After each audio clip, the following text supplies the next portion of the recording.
Well, I mean, I guess one thing that I would talk about specifically is kind of the role of some of the role models and the mentors that I had in developing that leadership philosophy throughout my career.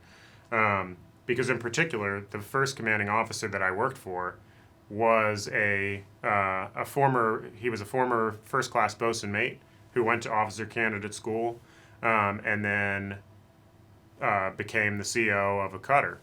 And so he was, I guess, the rare example of an officer who actually was an expert in a lot of the things that his guys were doing.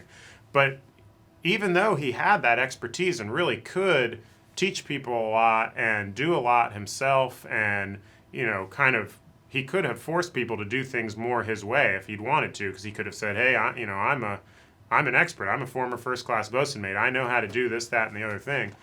He didn't. He really still took kind of a hands-off approach. He drew those large contours, and then said, hey, this is where we ultimately want to get to. And then he let people work their own way. And where he would step in and use that expertise was in training, making sure that he was teaching people, hey, these are the best practices, and I know based on my experience.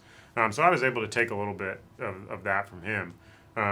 But not having, been prior enlisted myself, obviously, I had to tailor my leadership philosophy a bit to myself, and understand that some of the mentorship that he was able to give and some technical expertise that he had, unfortunately for me, I was never going to have that because I came from a different path to get to where I was. Right. Wow.